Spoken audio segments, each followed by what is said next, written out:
ब्रह्मा, विष्णु और ब्रह्मा को तो शंकर जी ने ही एक बार श्राप दे दिया था कि तूने अपने स्वार्थ की पूर्ति के लिए एक बार झूठ बोला, इस कारण पृथ्वी पर आपकी मूर्ति स्थापित की जाएगी, पृथ्वी पर आपका मंदिर नहीं बनाया जाएगा। लेकिन सृष्टि के रचयिता हो, इस कारण केवल ब्रह्मा का मंदिर पुष्कर में पाया जाता है। पुष्कर माने राजस्थान में, समझ रहे ना। अभी जब हम आप हवन करने लगेंगे तब भी ब्रह्मा का ध्यान करते।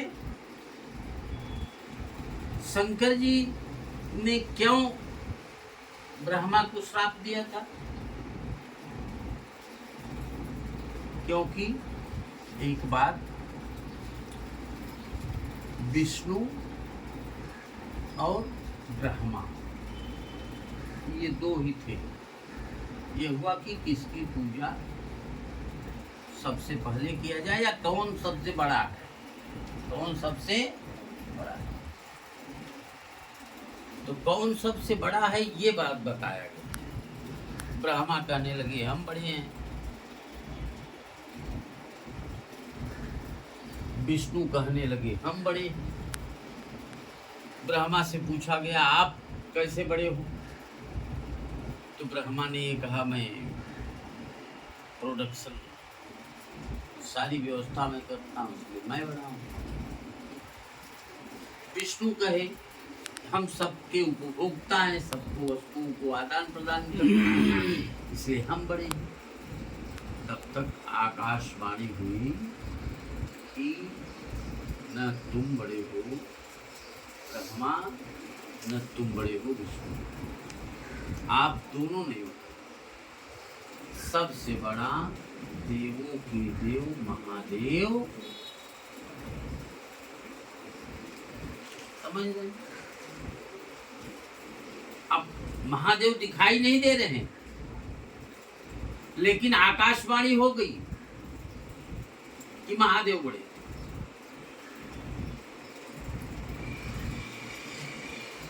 ब्रह्मा कह रहे थे कि हम बड़े, विष्णु कह रहे थे हम बड़े। बड़े होने का प्रमाण भी कुछ चाहिए।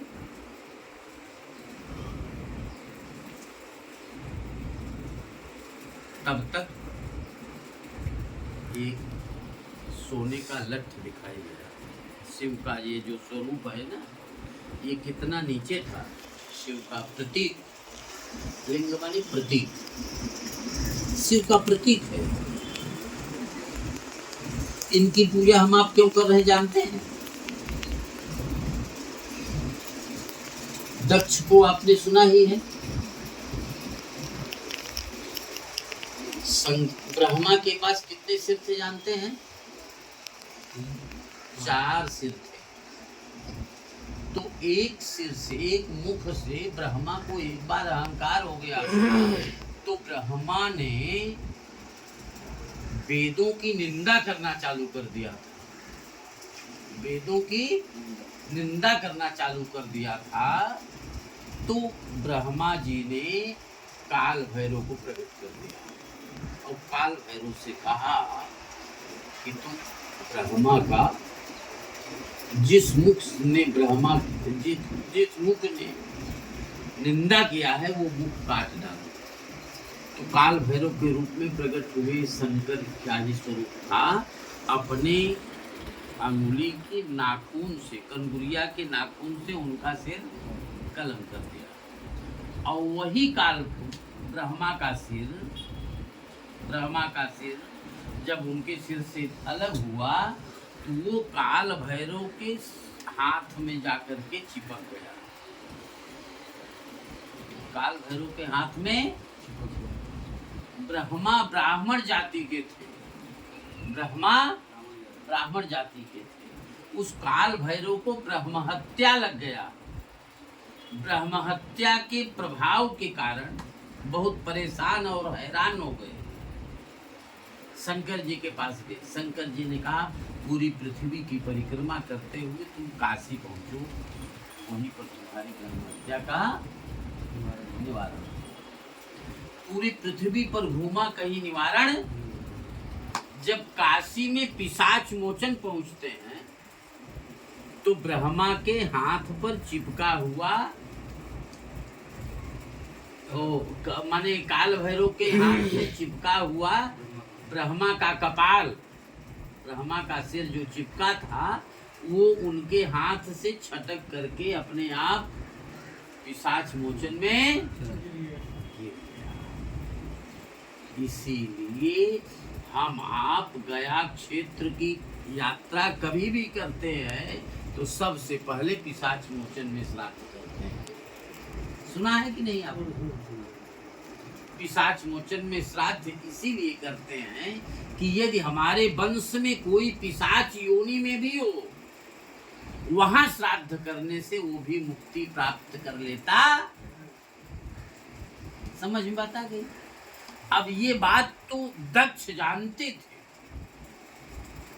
तो दक्ष संतान प्राप्त करने के उद्देश्य से साधना किया ब्रह्मा की प्रेरणा से। इस शक्ति के रूप में मेरी बेटी हो, शक्ति के रूप में जब बेटी के रूप में आई सती, समझ रहे ना? और ये कहा इस सती का विवाह शंकर के साथ में होगा, इसीलिए सती का प्राकट्य आपके यहाँ हो रहा।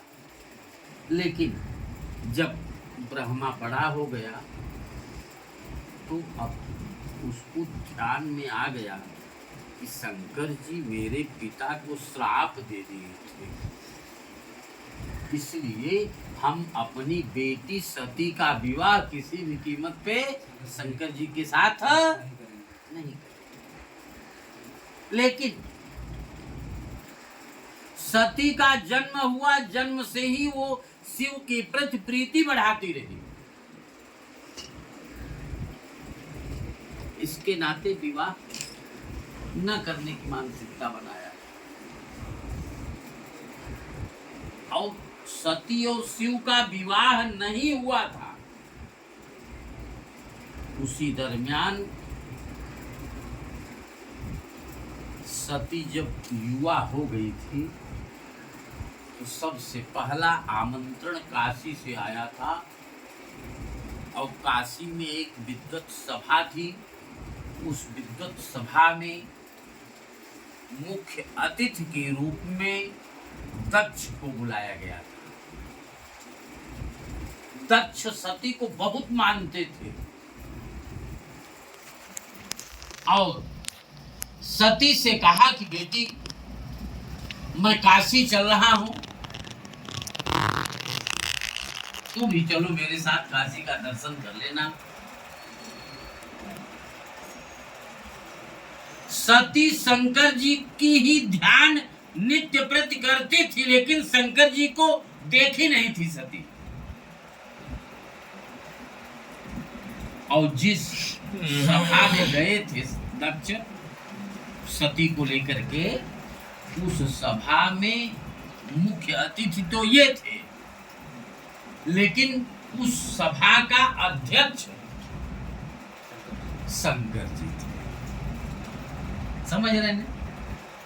अब मुख्य अतिथि तो पहुंच गए। जब तक सभा का सभाध्यक्ष नहीं आता है तब तक कार्य प्रारंभ नहीं होता। 10-5 मिनट लेट हो गए। कौन? शंकर जी। अब ये उखड़ गए, पूछे कि क्यों कार्यक्रम आप लोग शुरू नहीं कर रहे हो, क्यों कार्यक्रम आप लोग शुरू नहीं कर रहे हो। तब तक ये हुआ कि शंकर जी इस कार्यक्रम के अध्यक्ष हैं, वो आ रहे हैं। तब तक शंकर जी बैल पर बैठ करके पूरे शरीर में चिता के भस्म को लगा करके और त्रिशूल ले करके पहुंच गए। बोलिए आशुतोष भगवान की। शंकर जी को देखते ही दक्ष आग बबूला हो गया।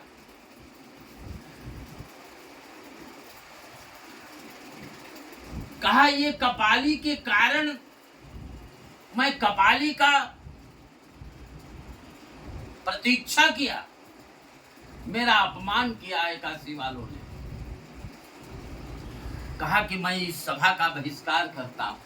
शंकर जी जैसे ही पहुंचते हैं, हाथ जोड़ करके क्षमा याचना किया कि मेरे आने में विलंब हो गया, मैं क्षमा चाहता हूं। जब क्षमा शंकर जी मांगने लगे तो और ऊंचाई पर चढ़ गया, और पहली बार सती ने शंकर जी को सदैव देखा, और देख करके मन ही मन, और शंकर जी इतने भोले थे, सती दक्ष से कह रही है, पिताजी आपसे तो क्षमा याचना भोले बाबा कर रहे हैं ना, इनको क्षमा कर दो। कहा कुछ नहीं, हम इनको जीने नहीं देंगे। अब वहीं से इनके मन में विद्वेष पैदा कि हम इनका अपमान करेंगे। अभी तक तो इन्होंने पिताजी को श्राप दे दिया था, आज इनके नाते मेरा अपमान खुद काशी में हुआ, आगे चल करके मैं इनका अपमान। सती शंकर जी के जिस विग्रह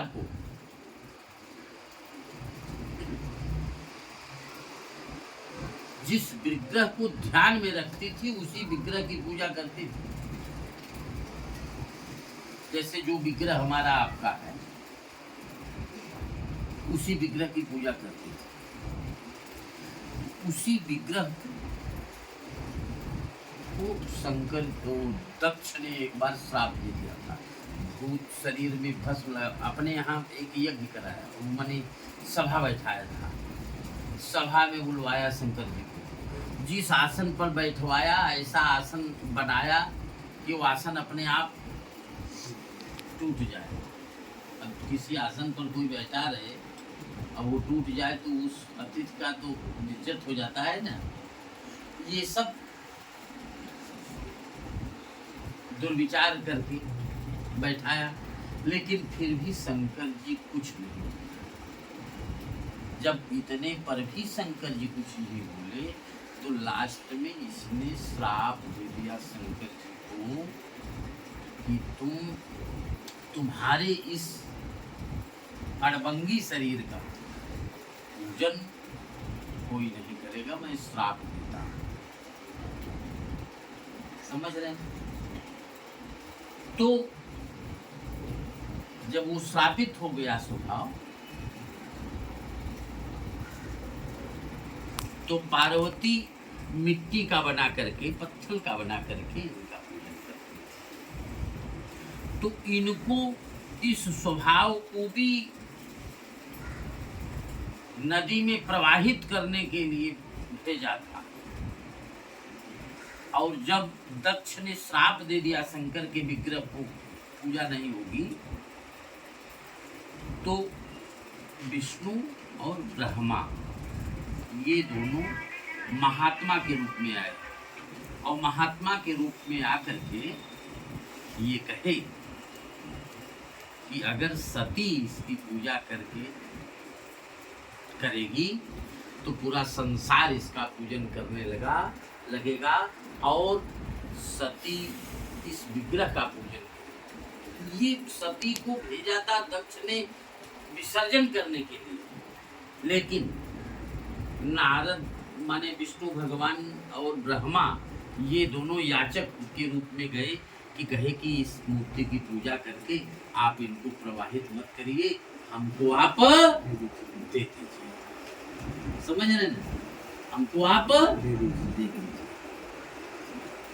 तो सती को भी ये समझ में बात आ गई कि सती को भी ये बात समझ में आ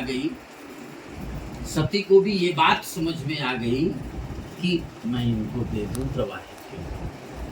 समझ रहे ना? तब से ब्रह्मा ने उस शिवलिंग की पूजा चांदी का बनवा करके किया, विष्णु ने उसी शिवलिंग की पूजा स्वर्ण का बना करके किया, किसी ने पत्थर का बना करके किया, किसी ने स्फटिक का बना करके किया, यहाँ तक कि मिट्टी का भी शिवलिंग पार्वती ने बना करके अपने जीवन में किया।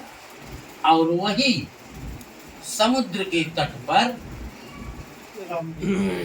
राम जी ने किया और रामेश्वरम की स्थापना कर दिया। तो नवधा भक्ति होती है। कितनी भक्ति होती है? नवधा भक्ति होती है। जैसे पंडित जी नहीं आएंगे, वेद मंत्र नहीं बोलेंगे, तो आपको कंफर्म नहीं होगा कि मैंने रुद्राभिषेक किया, क्योंकि शास्त्र ये कहता है कि मंत्रे तीर्थे द्विजे देवे दैवज्ञे भे खजे गुरौ यादृशी भावना यस्य सिद्धर भवति तादृशी। मंत्र में, तीर्थ में, देवता में और दैवज्ञ यानी ज्योतिषी में जिस प्रकार से जिसका विश्वास रहता है उसी प्रकार से उसे सिद्धि मिलती है। जैसे प्रहलाद ने नवदा भक्ति का वो किया, प्रचार प्रसार किया, श्रवणम कीर्तनम स्मरणम पाद सेवनम। तो हम आप अपने को प्रहलाद समझ करके हम आप भोले बाबा को नवधा भक्ति में ही प्रवाहित करेंगे और स्मरण करेंगे, हे भोले बाबा तुमको आना पड़ेगा।